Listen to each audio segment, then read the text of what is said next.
هارت اتاك عمل مسحب، كله بقى بيعمل مسحب دلوقتي.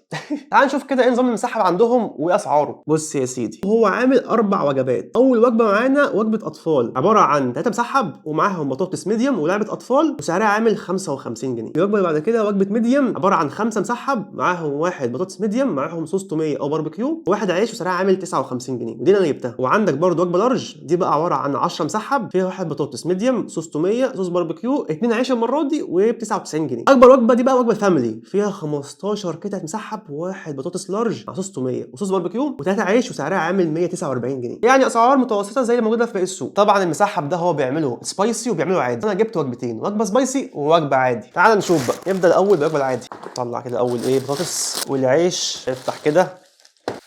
طبعا هو تقريبا مش محدد ايه السبايس وايه العادي، مع انه كاتب هنا في العلبه. يعني بصوا هنا كاتب اوريجينال وسبايسي. حط بقى علامه بقى، انا وحظي بقى. خد ده على جنب كده ونبدا بهذه الوجبه اللطيفه. نفتح كده ونبص. بصوا هو شكله مش شبه بتاع البيك، بس برده شكله مشوق. طلع التوميه والمسحب بقى والحركات. بصوا عامل ازاي، يعني مش ذهبي قوي، يعني مغمق سنه. نفتح من النص كده. ده عامله قطع مش مفروم،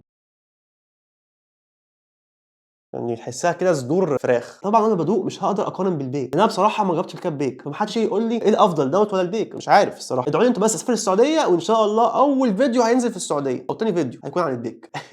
ونقول بسم الله. ده طلع السبايسي، بس الصراحه مش سبايسي اللي هو سبايسي اللي يضايقك، لا سبايسي اللي هو حارش، يعني تحس بطعم السبايسي بس متوسط ما يضايقكش. تتبيله حلوه كويسه، بس مشكلته ان هو مزيت. السبايس بتاعه حلو الصراحه. نفتح كده بطاطس متحبشه حلوه. عيشهم طازه كويس. خليها على جنب دلوقتي عشان نعمل بيه حاجه. نفتح التوميه كده بقى نجربه بالتوميه. حته بيك بقى. بص بص بص بص التوميه بص. لا بصراحه التوميه مش احسن حاجه، في احسن من كده كتير في التوميه. طبعا هم مش عاملينها، يعني دي شركه جاهزه.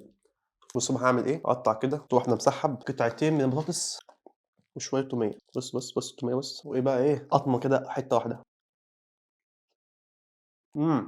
نشيل بقى الكلام ده ونخش على المسحب الاوريجينال بقى. نفس الشكل. بصوا كده ده كشكلها شكل لطيف. نفتح بقى كده ونبص. عاجبني انها مش مفرومه، صدر عادي متقطع. طعمها مشابه لطعم الستريبس بتاع هارت اتاك شويه، يعني تتبيع عاديه. حاسس اني دقتها قبل كده، بس نصيحه مني خليك في السبايسي احلى بكتير. مع اني ما دقتش البيك، بس انا حاسس ان البيك هيكون احلى من ده بكتير. ده احساسي، الله اعلم. الناس بقى جربت البيك هم يقدروا يحكموا اكتر.